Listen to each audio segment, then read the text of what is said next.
महोदय, सम्मानित शिक्षकगण, मंचासीन अतिथि और मेरे प्यारे भाइयों और बहनों, आप सभी को मेरा नमस्कार।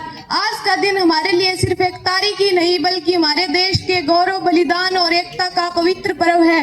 आज हम सब यहाँ एकत्रित हुए हैं भारत माता के 79वें स्वतंत्रता दिवस का उत्सव मनाने के लिए। वो स्वतंत्रता जिसे पाने के लिए लाखों वीर सपूतों ने अपनी जान की बाजी लगा दी। आजादी का अर्थ, जब आज आसमान में तिरंगा लहराता है तो सिर्फ उसके 3 रंग सिर्फ कपड़े के रंग नहीं होते।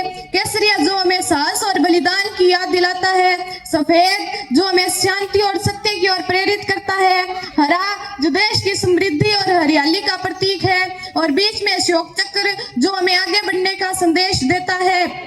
लेकिन साथियों, यह आजादी हमें यूं ही नहीं मिली, यह उन वीरों के खून से सिंचित हुई है जिन्होंने अपने सपनों से पहले भारत के सपनों को रखा है। संघर्ष के वो पन्ने याद कीजिए, 1857 का प्रथम स्वतंत्रता संग्राम जिसमें मंगल पांडे जैसे अनेक वीरों ने अंग्रेजी हुकूमत को खुली चुनौती दी। याद कीजिए जलियांवाला बाग का वह काला दिन जिसमें 13 अप्रैल 1919 को जिसमें निर्दोषों के खून से जमीन लाल हो गई।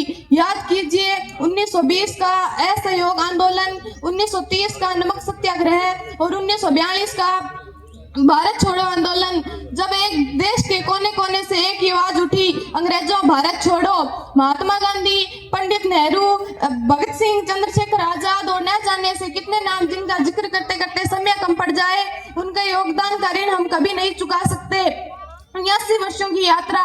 15 अगस्त 1947 को जब पंडित नेहरू ने ट्रस्ट विद डेस्टिनी का भाषण दिया था, तब देश की आंखों में सपने थे कि एक मजबूत, आत्मनिर्भर और समृद्ध भारत के। इन 79 वर्षों में हमने बहुत कुछ हासिल किया है। दुनिया के सबसे बड़ी लोकतंत्र के रूप में पहचान, विज्ञान, तकनीक और खेल और कला जैसे क्षेत्र में उपलब्धियां, अंतरिक्ष में चांद से मंगल तक का सफर और कृषि और उद्योग में नई ऊंचाइयां। लेकिन साथियों, चुनौतियां अभी भी बाकी है। अशिक्षा, गरीबी, भ्रष्टाचार और पर्यावरण संकट, इनसे भी हमें लड़ना उतना ही जरूरी है जितना कभी आजादी के लिए लड़ना जरूरी था।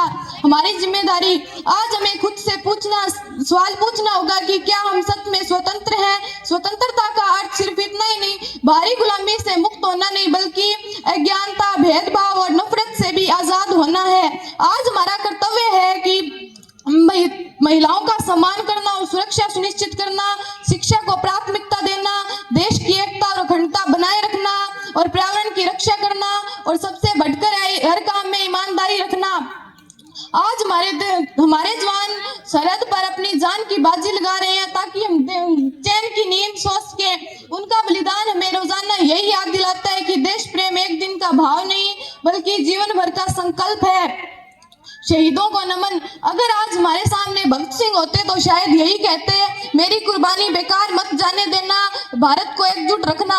अगर सुभाष चंद्र बोस होते तो शायद यही कहते, तुम मुझे खून दो मैं तुम्हें आजादी दूंगा, लेकिन आज तुम मुझे मेहनत दो मैं तुम्हें स्वाभिमान दूंगा। युवाओं की भूमिका। आज भारत की 65% से अधिक आबादी युवाओं की है। अगर ये युवा शक्ति ठान ले तो भारत को दुनिया का सबसे बड़ा विकसित देश बनने से कोई नहीं रोक सकता। आज का युवा सोशल मीडिया पर देशभक्ति के नारे तो लगाता है, लेकिन असली देशभक्ति है ट्रैफिक नियमों का पालन करना, जरूरतमंदों की मदद करना और गांव या शहर को साफ सुथरा रखना। तो आइए साथियों, इस 79वें स्वतंत्रता दिवस पर हम संकल्प लें कि हम जात पात और धर्म के नाम पर बटेंगे नहीं, अपने कर्तव्यों को अपने अधिकारों से पहले रखेंगे और अपने तिरंगे का सम्मान अपनी जान से भी ज्यादा करेंगे। मेरे प्यारे भाइयों और बहनों, याद रखिए, यह भारत एक भावना है, एक संस्कार है और एक परिवार है जिसके हम सदस्य हैं। तो आइए हम सब मिलकर पुकारें, भारत